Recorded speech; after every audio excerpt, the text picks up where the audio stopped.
محترم بزرگ و عزیز دوستو، اللہ تعالیٰ نے جو دین ہمیں عطا فرمایا ہے، دین اسلام، یہ بڑا عظیم الشان، پاکیزہ اور مقدس دین ہے۔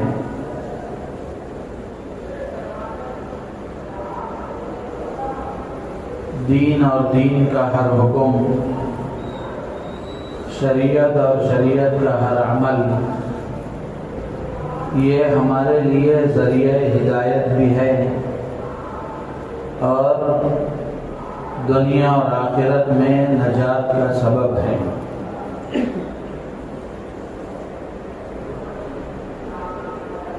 ویسے دین اسلام کا ہر عمل قیمتی ہے، اہم ہے، لیکن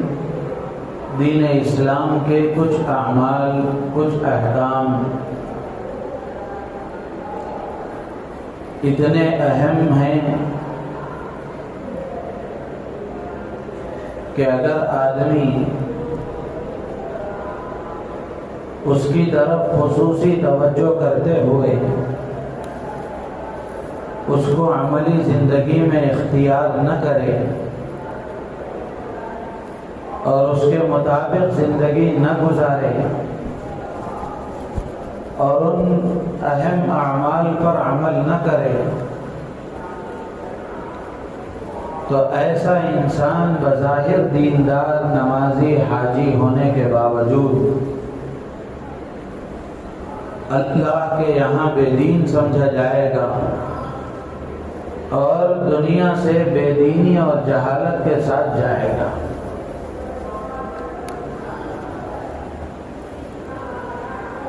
ان اہم اعمال میں سے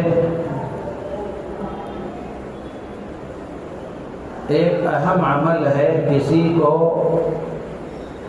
کسی کا حق نہ مارنا، ہر حق والے کو اس کا حق ادا کرنا اور کسی کا حق نہ مارنا۔ اگر کوئی کلمہ پڑھنے والا مسلمان اپنے آپ کو مسلمان کہلانے والا انسان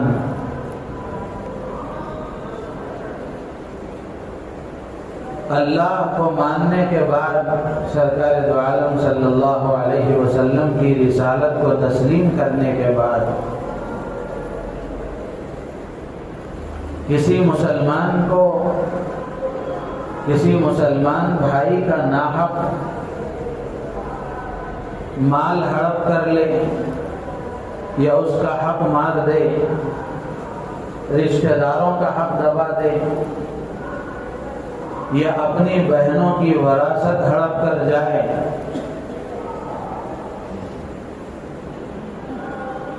تو ایسا مسلمان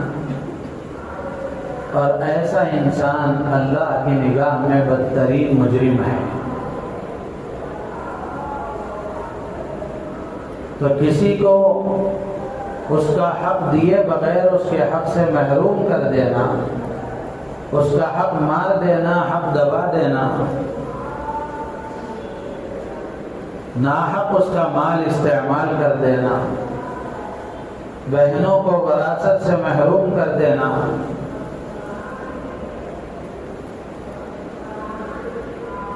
یہ انتہائی درجے کا مہلک، خطرناک کبیرہ گناہ ہے۔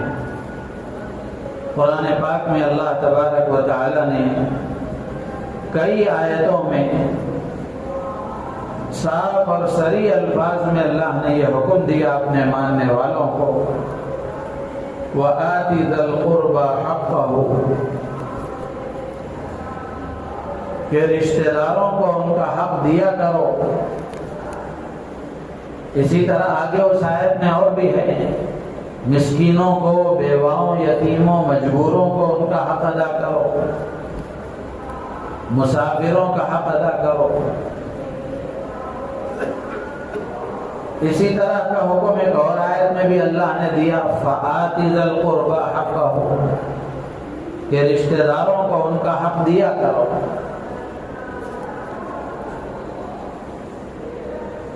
تو جس دین کے میں اور آپ ماننے والے ہیں، ہمارا دین انسان تو انسان جانوروں کے حقوق ادا کرنے کی تعلیم دیتا ہے، درندوں اور چیر پھاڑ کھانے والے جانوروں کے حقوق بتاتا ہے، کتے جیسے نجس جانور کے بھی حقوق شریعت میں بیان کیے گئے۔ تو جب جانوروں کے حقوق کو دبانے کی اسلام میں گنجائش نہیں اور جانوروں کے حقوق کو ادا کیے بغیر رہنے کی شریعت میں گنجائش نہیں، تو انسانوں کے حقوق کو ادا کیے بغیر رہنے کی کہاں گنجائش ہو سکتی ہے؟ پھر اس سے آگے بڑھ کر کسی مسلمان کا حق آدمی مار دے،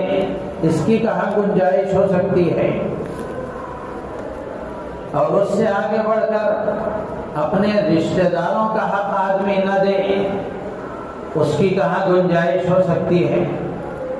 اور رشتہ داروں میں بھی قریبی رشتہ دار بہنوں کو ان کی وراثت سے محروم کر دے، بڑا بھائی چھوٹے بھائی کی وراثت کھا جائے،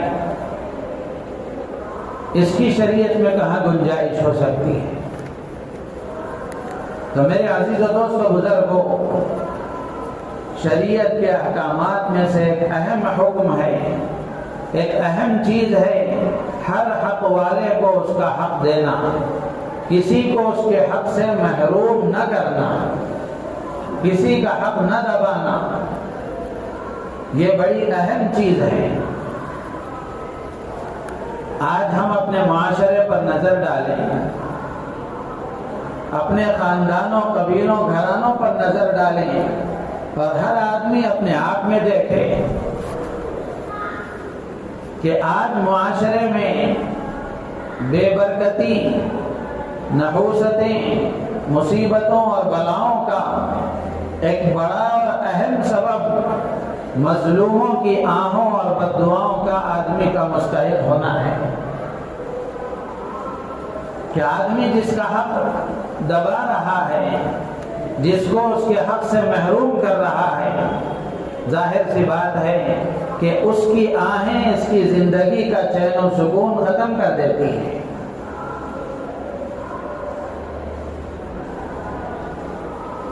شریعت اسلامیہ میں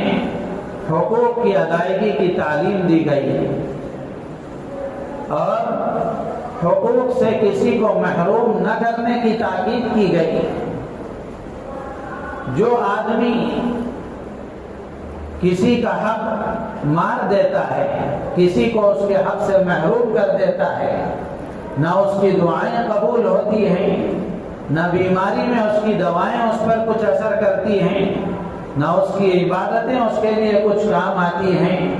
ایسا انسان دنیا میں بھی ذلیل و خوار ہوتا ہے اور اللہ کے یہاں آخرت میں بھی عذاب کا مستحق ہوتا ہے۔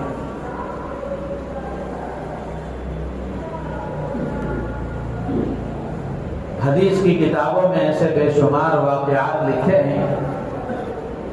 کہ حقوق کی ادائیگی کی فکر کرنے والوں نے کیسے حقوق ادا کیے ہیں۔ جس کے اندر ایمان ہوتا ہے، اللہ کا ڈر اور خوف ہوتا ہے، رتی برابر بھی تقویٰ ہوتا ہے، ایسا آدمی کسی کا تھوڑا حق بھی اپنے اوپر رکھنا برداشت نہیں کرتا، بلکہ حقوق کی ادائیگی کی فکر کرتا ہے۔ حدیث کی کتابوں میں ایک واقعہ لکھا ہے، غالباً حضرت ابو ہریرہ رضی اللہ تعالیٰ عنہ اس حدیث کے راوی ہیں، فرماتے ہیں کہ ایک آدمی نے دوسرے آدمی سے زمین خریدی۔ جس نے زمین خریدی تھی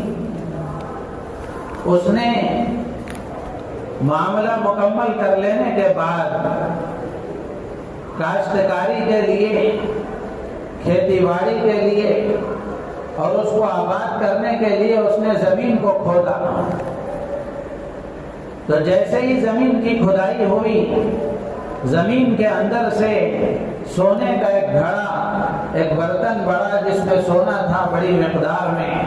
وہ برآمد ہوا۔ جب اس آدمی نے دیکھا تو اس کے دل و دماغ میں یہ بات آئی کہ میں نے تو اس آدمی سے زمین خریدی تھی، یہ سونا میں نے نہیں خریدا تھا، تو لہذا اس سونے پر میرا کوئی اختیار نہیں ہے۔ اس زمین کے پہلے مالک نے، ایسا لگتا ہے کہ اس نے یہاں اس کو دفن کیا ہو، تو یہ اس کا حق ہے، اس کو پہنچا دینا چاہیے۔ جب اندر ایمان ہوتا ہے، اللہ کا ڈر اور خوف ہوتا ہے، تو ہیرے جواہرات، سونے چاندی کو دیکھ کر آدمی پھسل نہیں جاتا، بلکہ اتنی بڑی مقدار میں سونا نظر آنے کے باوجود بھی اس کے دل میں یہ خیال آ رہا ہے کہ یہ میرا نہیں ہو سکتا، میں نے تو اس کو نہیں خریدا،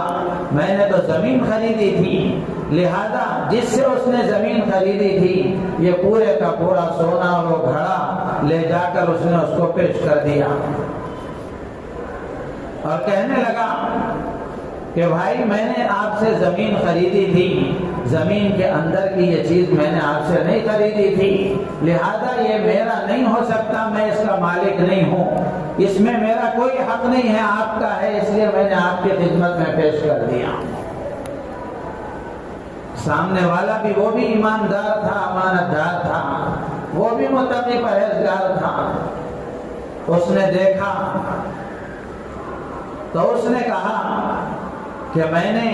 تمہیں زمین اور زمین کی تمام چیزوں کے ساتھ میں نے زمین فروخت کر دیا تھا، تو لہذا زمین کی خرید و فروخت جب مکمل ہو گئی تو اب آپ اس زمین کے مالک ہو گئے، زمین کے بھی مالک ہو گئے اور زمین سے برآمد ہونے والی ساری چیزوں کے آپ مالک ہیں، لہذا اب یہ میرا نہیں ہے، یہ آپ ہی کا ہے، آپ ہی اس کے مالک ہیں، میں اس کا مالک نہیں ہوں۔ آپ اندازہ لگائیں، وہ چاہتا تو لے سکتا تھا، لیکن اس کے اندر بھی ایمان ہے، اس کے اندر بھی اللہ کا ڈر اور خوف ہے، آخرت میں جواب دہی کا احساس ہے، جس کے نتیجے میں وہ کہنے لگا کہ یہ میرا نہیں ہے، میں نہیں لے سکتا۔ جب ایمان ہوتا ہے، اللہ کا ڈر اور خوف ہوتا ہے، تو دینے کے معاملے میں جھگڑے ہوتے ہیں، لینے کے معاملے میں جھگڑے نہیں ہوتے۔ تو بالآخر دونوں نے یہ طے کیا، ایسا کریں گے کہ ہمارے علاقے کے ایک مشہور اور متقی پرہیزگار بزرگ عالم دین ہیں، ان کی خدمت میں ہم پہنچیں گے اور اس کا فیصلہ کرائیں گے کہ اس کو کیا کیا جائے۔ دونوں پہنچے ان کی خدمت میں، اللہ والے بزرگ کی خدمت میں، اور اپنا معاملہ ان کے سامنے رکھا۔ نہ یہ لینے کے لیے تیار ہے، نہ وہ لینے کے لیے تیار ہے، تو اب اس کو کیا کیا جائے، کیسے اس کا معاملہ حل کیا جائے؟ تو ان بزرگ اللہ والے نے ان سے پوچھا، الکما ولدن، کیا تم دونوں کی کوئی اولاد ہے؟ ایک نے کہا میرا بیٹا ہے، ایک نے کہا میری بیٹی ہے۔ تو انہوں نے کہا ایسا کر لیا جائے کہ دونوں کی آپس میں شادی کر دی جائے، نکاح کرا دیا جائے اور ان کے نکاح پر یہ مال خرچ کر دیا جائے، پھر اس کے بعد میں شادی پر خرچ کرنے کے بعد، نکاح کے اخراجات کے مکمل ہو جانے کے بعد بھی اگر کچھ مال بچ جائے تو اس کو اللہ کی راہ میں صدقہ کر دیا جائے۔ میرے عزیز و دوست و بزرگوں، جب آدمی کے اندر اللہ کا ڈر خوف ہوتا ہے، جو سچا پکا دیندار ہوتا ہے، اس کے اندر اس بات کی فکر ہوتی ہے کہ میرے ذمے کسی حق والے کا حق نہ رہے، اس لیے کہ قیامت کے دن ہر حق والے کو اس کا حق دلایا جائے گا۔ دنیا میں روپیے پیسے چلتے ہیں، آخرت میں روپیے پیسے سکے نہیں چلیں گے، وہاں اعمال سے حقوق دلائے جائیں گے۔ تو اس واقعے سے ہمیں یہ سبق ملتا ہے اور یہ بات سمجھ میں آتی ہے کہ جو سچا پکا دیندار ہوتا ہے وہ کسی کا حق اپنے ذمے نہیں رکھتا، ہر حق والے کو اس کا حق دینے کا وہ پابند ہوتا ہے۔ آج ہم اپنی زندگیوں میں دیکھ رہے ہیں کتنے لوگ ایسے ہیں کہ دوسروں کے حقوق ہڑپ کیے ہوئے ہیں، جس کے نتیجے میں زندگی میں چین و سکون نہیں، اعمال میں حقیقت نہیں، اعمال میں جان نہیں، روزی میں برکت نہیں، دواؤں میں اثر نہیں، دعاؤں میں اثر نہیں۔ تو اس لیے اس وقت کا سب سے بڑا مسئلہ، اور اس وقت جتنے حالات ہم پر آئے ہوئے ہیں، ہماری اوقافی جائیدادیں ہوں،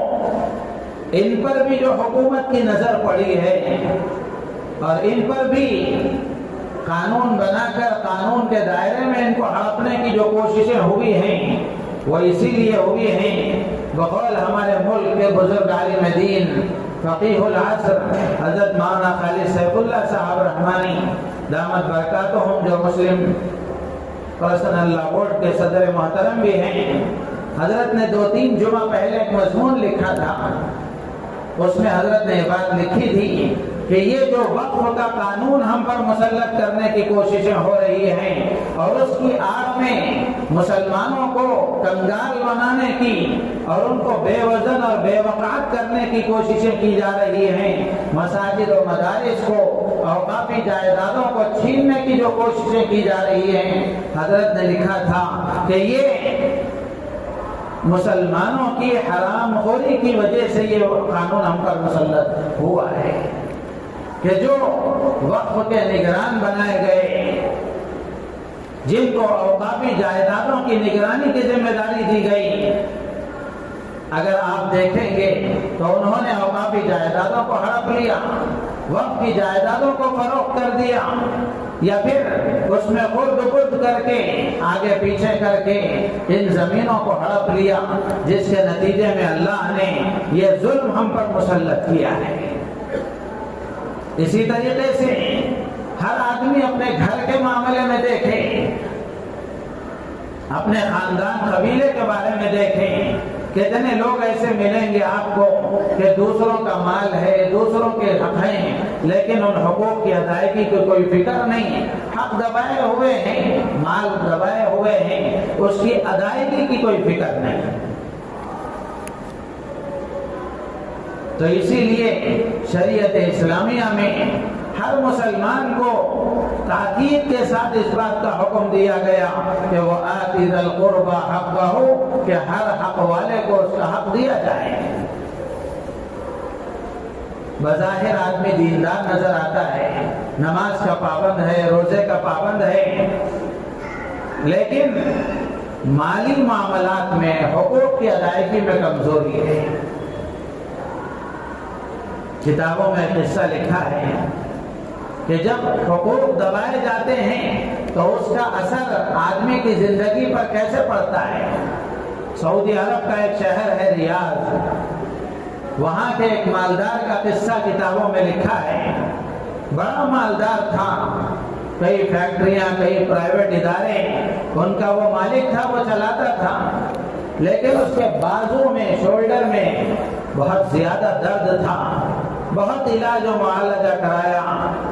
ہر طرح کی کوششیں اس نے کر لی، لیکن ذرا برابر افاقہ نہیں ہوا، کچھ بھی اثر نہیں ہوا۔ بعد میں کسی نے رہبری کی کہ فلاں علاقے میں ایک بہت بڑے نیک متقی پرہیزگار عامل رہتے ہیں، تم ان کے پاس جاؤ، وہ قرآن پڑھ کر دم کرتے ہیں یا دعاؤں کے ذریعے سے دم کرتے ہیں، جس کے نتیجے میں ان کا دم بڑا بااثر ہے، اس کی شہرت ہے، مشہور ہے، انشاءاللہ تمہیں افاقہ ہو جائے گا۔ تو وہ ان کی خدمت میں گیا، تو وہ متقی پرہیزگار اللہ والے عامل، انہوں نے کچھ پڑھ کر دم کیا، روزانہ وہ آتا جاتا تھا، دم کراتا تھا۔ ایک ہفتہ گزرا، بجائے افاقہ ہونے کے بیماری میں اور اضافہ ہو گیا، درد میں اور شدت آ گئی اور درد تیز ہو گیا۔ وہ بزرگ بھی پریشان ہوئے کہ کیا بات ہوئی۔ تو یہ دن میں دم کیا کرتے تھے، اور رات میں اللہ کے سامنے دعائیں مانگا کرتے تھے کہ اللہ میں نے جن جن کا علاج کیا ہے حقیقی ذات شفا دینے والی آپ کی ہے، آپ کے کلام کے ذریعے سے، آپ کے نبی کی بتائی ہوئی دعاؤں کے ذریعے سے میں نے دم کیا ہے، آپ ان کو صحت دیجئے، شفا دیجئے۔ رات میں دعائیں کیا کرتے تھے۔ ایک مرتبہ رات میں نماز پڑھ کر نوافل کے بعد انہوں نے دعا کی تو دعا کرنے کے بعد ان کے دل میں یہ بات آئی کہ اس سے یہ کہا جائے اور یہ پوچھا جائے کہ کہیں زندگی میں تم نے کسی کا حق تو نہیں مارا ہے، کسی کی حق تلفی تو نہیں کی ہے، کسی پر ظلم تو نہیں کیا ہے، اس سے یہ پوچھا جائے۔ دوسرے دن وہ آیا، آنے کے بعد دم کرنے سے پہلے ان اللہ والوں نے اس اللہ کے نیک متقی پرہیزگار بندے نے جب یہ پوچھا تو وہ مالدار غصے میں آ گیا کہ کیا مجھ سے پوچھا جا رہا ہے، تو وہ غصہ ہو کر وہاں سے اٹھ کر چلا گیا اور جانے کے بعد پھر وہ واپس نہیں آیا۔ 6 مہینے تقریباً گزر گئے، پھر ریاض ہی کی کسی ایک جامع مسجد میں اس آدمی پر اس بزرگ کی نظر پڑی، ملاقات ہو گئی، دیکھا کہ اچھا خاصا صحت مند ہے، اچھا ہو چکا ہے، تو انہوں نے ملاقات پر پوچھا کہ اب طبیعت کیسی ہے؟ لگ تو ایسا رہا ہے کہ درد ختم ہو چکا ہے، طبیعت اچھی ہو چکی ہے۔ تو اس نے کہا کہ ہاں واقعتاً طبیعت اچھی ہو چکی ہے۔ تو اس بزرگ کو حیرانی ہوئی کہ آخر کیا ہوا جس کے نتیجے میں طبیعت اچھی ہو گئی۔ انہوں نے پوچھا اس سے کہ کیا علاج کیا اور کیا کرایا، کہاں علاج کیا جس کے نتیجے میں طبیعت اچھی ہو گئی؟ تو اس وہ آدمی کہنے لگا کہ علاج میں نے کہیں نہیں کرایا، آپ کے پاس سے غصہ ہو کر میں وہاں سے اٹھ کر آ گیا، آنے کے بعد میں نے تنہائی میں بیٹھ کر سنجیدگی کے ساتھ آپ کے جملے پر غور کیا۔ آپ نے جو پوچھا تھا کہ کیا تم نے کبھی کسی کا حق مارا ہے، کسی پر ظلم کیا ہے، کسی کی حق تلفی کی ہے، تو میں نے اپنی پچھلی زندگی پر غور کیا کہ کہیں میں نے کسی کا حق تو نہیں مارا ہے، کسی کی حق تلفی تو نہیں کی ہے۔ تو اس کو ایک واقعہ یاد آیا، جہاں ایک حق میں نے مارا ہے، ایک حق تلفی کی ہے۔ وہ واقعہ یہ ہے کہ جب اس کا مکان بنایا جا رہا تھا تو اس کے مکان سے لگی ہوئی جو جگہ تھی وہ ایک بیوہ کا فلیٹ تھا۔ اب اس نے اپنے مکان بناتے وقت میں اس کے فلیٹ کو بھی اپنے مکان میں ناجائز طور پر شامل کر لیا۔ مال کا زور تھا، منصب کا زور تھا، ذاتی وجاہت تھی، اور وہ بیوہ مجبور خاتون کچھ کہہ نہیں سکی۔ تو اس کو یہ قصہ یاد آیا کہ اس نے اس بیوہ کا فلیٹ اپنے مکان میں شامل کر لیا تھا ناجائز طور پر۔ دیکھنے والوں نے اس کو بتایا کہ اس بیوہ عورت کو جب اطلاع ہوئی، معلوم ہوا کہ تمہارے فلیٹ کو فلاں مالدار نے اپنے مکان میں شامل کر لیا ہے، تو دیکھنے والوں نے اس کو بتایا کہ وہ بیوہ عورت اپنا دامن اور اپنا ہاتھ آسمان کی طرف اٹھاتی اور اللہ کی طرف دیکھتی اور یہ دعا کرتی تھی اور اس کے لیے بد دعا کرتی ہوئے یہ کہتی تھی کہ اللہ میں تو بے بس تھی، تو بے بس نہیں تھا، میں اپنی کمزوری کی وجہ سے میرا ہاتھ اس کے گریبان تک نہیں پہنچ سکا، تو ساری دنیا کی قوتوں کا مالک تھا۔ وہ اللہ سے اس کی شکایت کرتی تھی، اس کے لیے بد دعا کرتی تھی۔ تو اس کو واقعہ یاد آیا کہ اس کی حق تلفی کا نتیجہ ہے کہ اللہ نے اس بیماری میں مجھے مبتلا کر دیا۔ تو اس نے اپنے ملازمین کو بھیج کر اس بیوہ عورت کو بلا کر اس سے معلوم کیا کہ تمہارا یہ جو فلیٹ تھا اس کی کیا قیمت ہے، آج اس کی کیا قیمت ہے۔ تو اس نے اس فلیٹ کی قیمت کو ادا کر دیا، بلکہ اس سے زائد دے کر اس سے معافی مانگی کہ مجھ سے غلطی ہو گئی، لہذا تم مجھے معاف کر دو۔ تو پھر وہ مالدار کہنے لگا، کتابوں میں لکھا ہے کہ جیسے ہی اس کا حق ادا کر دیا گیا اور اس نے اس کو معاف کر دیا، تو جیسے ہی اس بیوہ خاتون نے معاف کر دیا، کچھ ہی دن گزرے تھے، اللہ تبارک و تعالی نے اس درد کو ختم کر دیا۔ تو میرے عزیز و دوست بزرگوں، آج اگر ہم چاہتے ہیں کہ ہماری زندگیوں سے مشکلات ختم ہو جائیں، پریشانیاں دور ہو جائیں، مصیبتیں ختم ہو جائیں، تو ہمیں بھی اپنے بارے میں سوچنا ہے کہ کہیں ہم نے کسی کا حق تو نہیں مارا ہے، کہیں کسی کی حق طلبی تو نہیں کی ہے۔ اور جب حقوق ادا کیے جاتے ہیں، اللہ کی طرف سے راہیں کھل جاتی ہیں، دشواریاں آسانیوں میں تبدیل ہو جاتی ہیں، مصیبتیں راحتوں میں بدل جاتی ہیں۔ بخاری شریف کا وہ مشہور قصہ غار والوں کا بادھا میں نے یہاں سنایا ہے کہ 3 آدمی سفر کر کے جا رہے تھے، پہاڑی راستہ تھا، تیز بارش ہونے لگی تو انہوں نے بارش سے بچنے کے لیے غار میں پناہ لی۔ تو جیسے ہی یہ تینوں اندر غار میں آ گئے، ایک بڑی چٹان آ کر اس غار کے منہ پر پڑ گئی، جس کے نتیجے میں یہ تینوں اندر رہ گئے، باہر نکلنے کا کوئی راستہ نہیں۔ تو تینوں نے پھر یہ سوچا کہ اللہ سے دعا مانگی جائے اور اللہ کے سامنے اپنے نیک اعمال کو پیش کیا جائے۔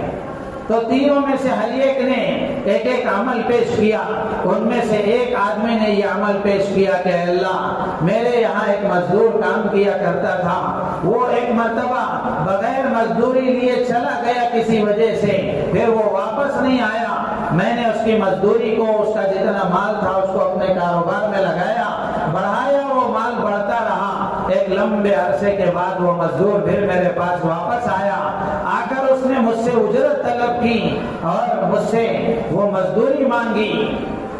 تو میں نے کہا کہ بہت سارے جانور، بہت سارے اس کا مال تھا، جو مال کاروبار میں لگانے کے بعد میں وہ مال بڑھا ہوا تھا اور بڑی مقدار میں ہو چکا تھا۔ تو اس نے آ کر جب مجھ سے پوچھا تو میں نے کہا کہ یہ تیری اجرت ہے، یہ تیرا مال ہے، تو لے لے۔ تو وہ کہنے لگا کہ یا عبداللہ لا تستہزئ بی، اللہ کے بندے میرے ساتھ مذاق مت کر۔ تو اس نے کہا میں مذاق نہیں کر رہا ہوں، واقعتاً یہ آپ کا مال ہے، آپ کی جو اجرت تھی میں نے اسے کاروبار میں لگایا، جس کے نتیجے میں آج یہ اس شکل میں موجود ہے، تم لے جاؤ۔ تو آدمی نے اللہ کے سامنے اپنا یہ عمل پیش کیا کہ پروردگار، وہ حق میرے ذمہ باقی تھا تیرے بندے کا، میں نے وہ حق ادا کر دیا، اگر یہ عمل تیری بارگاہ میں قابل قبول ہے تو اس مصیبت سے نجات دے دے۔ تو یہ تیسرا بندہ تھا جس نے دعا مانگی تھی، 2 کی دعا کی برکت سے چٹان تھوڑا تھوڑا سرکتا رہا، لیکن اس قابل نہیں تھا کہ یہ باہر آ سکیں۔ اس تیسرے آدمی نے اللہ کے سامنے دعا کی کہ اللہ تیرے بندے کا حق جو میرے ذمہ تھا میں نے وہ حق ادا کر دیا، یہ عمل اگر تیری بارگاہ میں قابل قبول ہے تو اس مصیبت سے نجات دے کر، اس چٹان کو ہٹا کر ہمیں باہر نکلنے کا راستہ پیدا فرما دے۔ اللہ تبارک و تعالی نے چٹان کو ہٹا دیا۔ محدثین نے لکھا ہے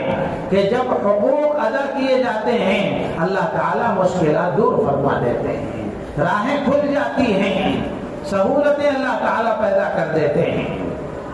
تو اس لیے میرے عزیز و دوست و بزرگوں، حق والے کو اس کا حق دینا، کسی کا حق نہ مارنا، کسی کو اس کے حق سے محروم نہ کرنا، یہ انتہائی ضروری ہے۔ آدمی 2-4 عبادتیں کر کے اپنے آپ کو دیندار سمجھ لے اور حق کے حق دباتا رہے، ہڑپ کرتا رہے، اللہ کے ہاں ایسی دینداری کا کوئی اعتبار نہیں۔ اسی طریقے سے آج ہم اپنے معاشروں میں دیکھیں، اپنے معاشرے پر نظر ڈال کر کے دیکھیں کہ بہنوں کو وراثت کے حق سے محروم کر دیا جاتا ہے، اور وراثت کے بارے میں اچھی طرح سمجھیں۔ قرآن و حدیث میں اگر گہرائی سے غور کریں گے، اس کا مطالعہ کریں گے تو 3 طرح کے لوگ ایسے ہیں جن کے بارے میں اللہ نے قرآن میں صریح الفاظ میں فرمایا کہ یہ پکے لعنتی، اللہ کی رحمت سے دور ہیں اور یہ دوزخی اور جہنمی ہیں۔ 3 طرح کے لوگوں کے بارے میں صریح الفاظ میں اللہ نے فرمایا۔ ایک تو شرک کرنے والے کے بارے میں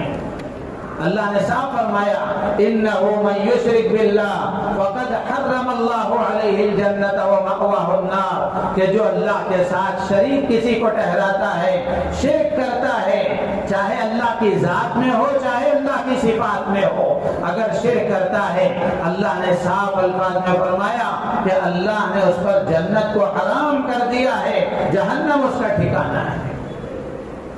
اسی طرح ناحق قتل کرنے والے کے بارے میں بھی اللہ نے فرمایا وَمَن يَقْتُلْ مُؤْمِنًا مُتَعَمِّدًا فَجَزَاؤُهُ جَهَنَّمُ خَالِدًا فِيهَا وَغَضِبَ اللَّهُ عَلَيْهِ وَلَعَنَهُ فِي الدُّنْيَا وَالْآخِرَةِ۔ اللہ نے صاف فرمایا کہ جو کسی ایمان والے کو ناحق قتل کرتا ہے اس کا ٹھکانہ جہنم ہے، اس پر اللہ کی لعنت ہے، اس پر اللہ کا غصہ اور اللہ کا قہر ہے۔ اور تیسرا یہ وراثت کا مال کھا جانے والا، کسی وارث کو اس کا وراثت کا حق نہ دینے والا۔ قرآن میں اللہ نے فرمایا وَمَن يَعْصِ اللَّهَ وَرَسُولَهُ وَيَتَعَدَّ حُدُودَهُ يُدْخِلْهُ نَارًا خَالِدًا فِيهَا۔ جہاں وراثت کے احکامات اللہ نے ایک آیت میں نازل فرمائے تفصیلی، اس کے بعد کی آیتوں میں اللہ فرماتے ہیں جو اللہ اور اس کے رسول کا حکم نہیں مانتا اور اللہ کے طے کردہ حدود کو پھلانگتا ہے، حدود سے تجاوز کرتا ہے، اللہ فرماتے ہیں کہ اللہ تعالیٰ اسے جہنم میں داخل کریں گے۔ اور وراثت، اس کی اہمیت کا اندازہ اس سے ہوتا ہے کہ اللہ تبارک و تعالیٰ نے قرآن میں نماز کا تذکرہ فرمایا، نماز کا حکم دیا، لیکن نماز کے پڑھنے کا طریقہ حدیث میں اللہ کے نبی نے بتایا۔ زکوٰۃ ادا کرنے کا حکم، زکوٰۃ کے فرض ہونے کا حکم اللہ نے قرآن میں نازل فرمایا، لیکن اس کی تفصیلات حدیث میں اللہ کے نبی نے بتائی۔ حج کی فرضیت کا حکم اللہ نے بیان فرمایا قرآن میں، لیکن اس کا طریقہ نبی پاک صلی اللہ تعالی علیہ وسلم نے حدیث میں سکھایا۔ وراثت کا حکم ایک ایسا حکم ہے جس کا طریقہ بھی اللہ نے قرآن میں بیان فرمایا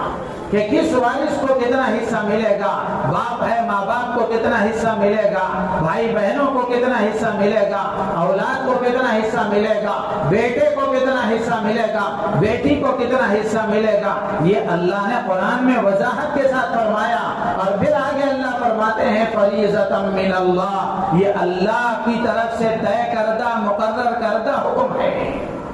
یہ حصے اللہ کی طرف سے طے کردہ ہیں، نہ کسی کو بڑھانے کا اختیار ہے نہ کسی کو گھٹانے کا اختیار ہے۔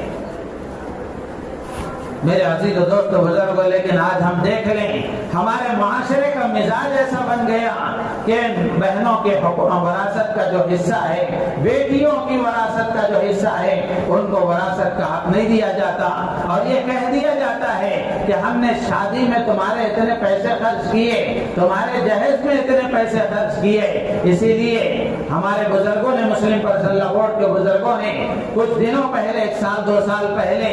ایک مہم چلائی تھی، آسان شادی کی مہم۔ اس میں ایک بزرگ نے اسی طرح فرمایا تھا کہ جہیز نہ دو لیکن وراثت کا حق دو،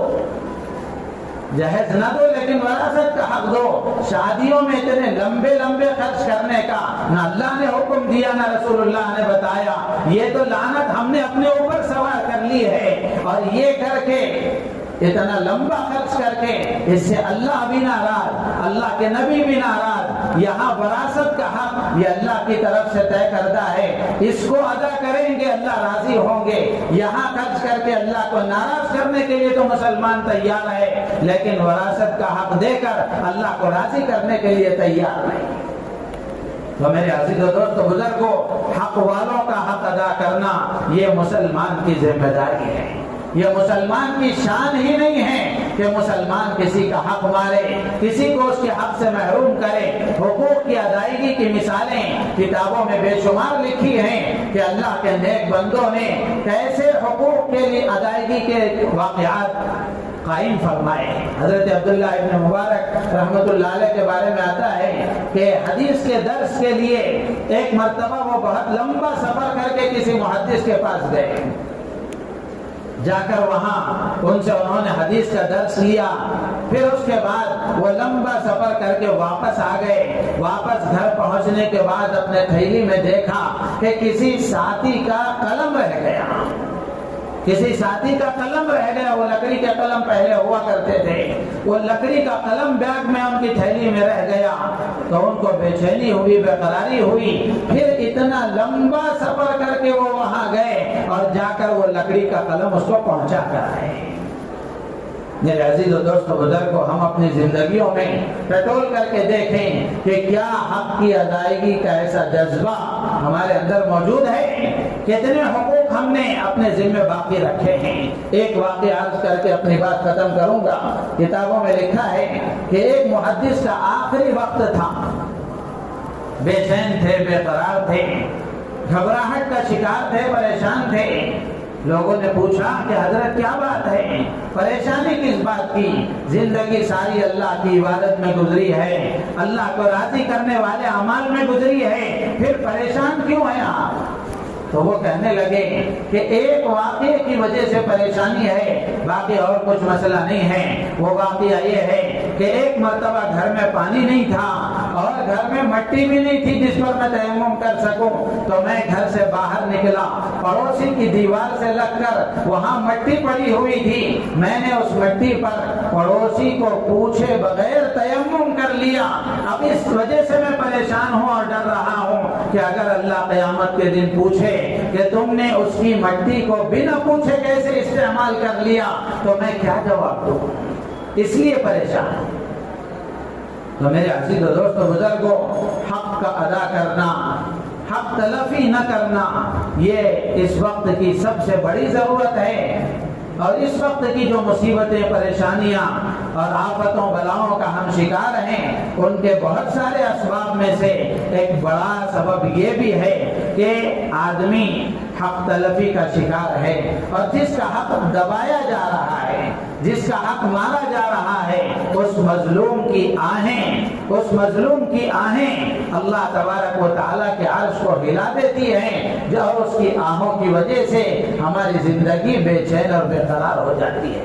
اللہ تعالیٰ سے دعا ہے اللہ تعالیٰ ہم سب کو ان باتوں پر عمل کی توفیق عطا فرمائے، ہر حق والے کو اس کا حق دینے، حقوق کی ادائیگی کی فکر کرنے کی اللہ تعالیٰ ہم سب کو توفیق عطا فرمائے، ہماری نیتوں میں اخلاص پیدا فرمائے۔ آمین۔ وآخر دعوانا ان الحمد للہ رب العالمین۔